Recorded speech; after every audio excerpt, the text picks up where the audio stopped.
بسم اللہ الرحمن الرحیم۔ عزیز طلباء، آج ہم حدیث نمبر 11 اور 12 کا ترجمہ اور تشریح پڑھیں گے۔ حدیث نمبر 11، الصلاۃ عماد الدین، نماز دین کا ستون ہے۔ ومن اقامہا، جس نے اسے قائم کیا، فقد اقام الدین، اس نے گویا دین کو قائم کیا۔ ومن ہدمہا، جس نے اسے ڈھا دیا، فقد ہدم الدین، اس نے گویا دین کو ڈھا دیا۔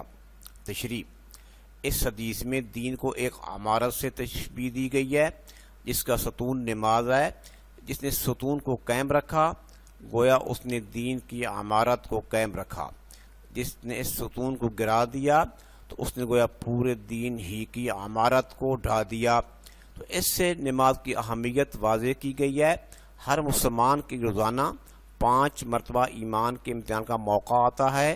مؤذن اسے نماز اور فلاح کی طرف بلاتا ہے۔ اگر وہ اس پکار پر لبیک کہتا ہے تو گویا وہ اپنے ایمان کی صداقت کی گواہی دیتا ہے۔ اس کے علاوہ نماز ہی وہ عمل ہے جس کے ذریعے اس کا اللہ تعالی سے تعلق اور رابطہ قائم رہتا ہے، جو ترک نماز سے کمزور ہو جاتا ہے۔ تو اس حدیث پاک کے اندر یہ مثال بیان فرمائی کہ دین کو ایک عمارت سے تشبیہ دی گئی، کہ دین ایک عمارت ہے، اسے تشبیہ دی گئی ہے، اور اس کے پلر اور ستون نماز ہے۔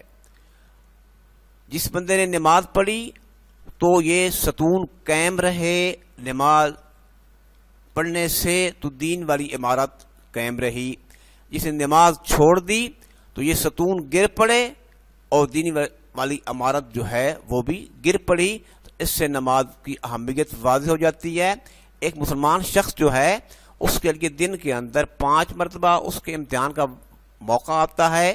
مؤذن جب اسے بلاتا ہے اذان کے ذریعے، حی علی الفلاح، آؤ فلاح کی طرف، آؤ کامیابی کی طرف، تو جو شخص اس پکار پر لبیک کہتا ہے، یعنی اذان سن کے نماز پڑھنے جاتا ہے، تو وہ اپنے ایمان کی صداقت کی گواہی دیتا ہے کہ میرا ایمان مضبوط، مستحکم اور کیا ہے، سچا ہے۔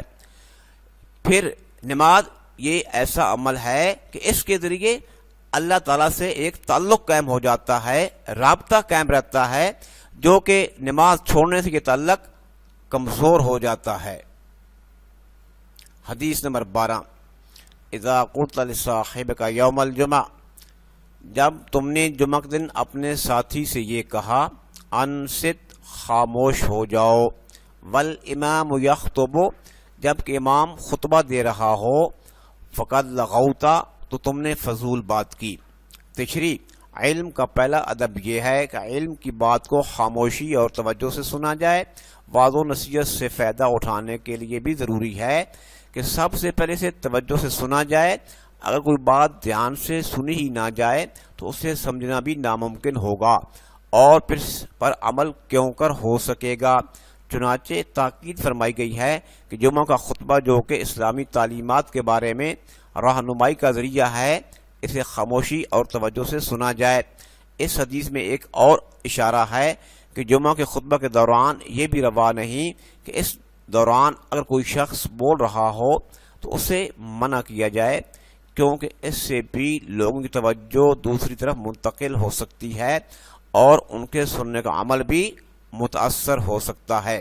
تو نبی پاک نے ارشاد فرمایا کہ جمعہ کے دن جب اپنے ساتھی سے یہ کہا کہ بھئی خاموش ہو جاؤ، جبکہ امام صاحب جب وہ عربی کے اندر خطبہ دیتے ہیں اس وقت یہ خطبہ خاموشی اور توجہ سننا چاہیے۔ اگر کوئی شخص بات کر رہا ہے کسی سے، تیسرا بندہ یہ کہتا ہے بھائی خاموش ہو جاؤ، تو فرمایا اس بندے نے بھی کیا ہے، فضول بات کی ہے۔ کیوں؟ اب یہ تیسرا بندہ ان کو روکے گا تو باقی لوگ توجہ بھی اس طرف جائے گی اور خطبہ سننے کا عمل متاثر ہو سکتا ہے۔ تو عزیز طلباء، علم کا پہلا ادب یہاں پہ کیا ہے کہ کوئی آپ کا استاد، ٹیچر علم کی بات کرتا ہے، آپ کو لیکچر دیتا ہے، تو اس کی بات کو خاموشی اور توجہ سنا جائے۔ دیکھیں نا، ایک بندہ واعظ کرتا ہے، نصیحت کرتا ہے، تو پہلے اسے توجہ سے سنا جائے۔ اگر اس کی بات دھیان سے سنی نہ جائے تو پھر سمجھنا بھی ناممکن ہوگا، جب ایک بات سمجھ ہی نہیں آئی تو اس پر عمل کیسے ہو سکے گا؟ لہذا ضروری ہے کہ اپنے استاد کی بات کو، ایک وائز بات کرتا ہے، نصیحت کرتا ہے بڑا آدمی، تو اس کی بات کو توجہ سے سننی چاہیے۔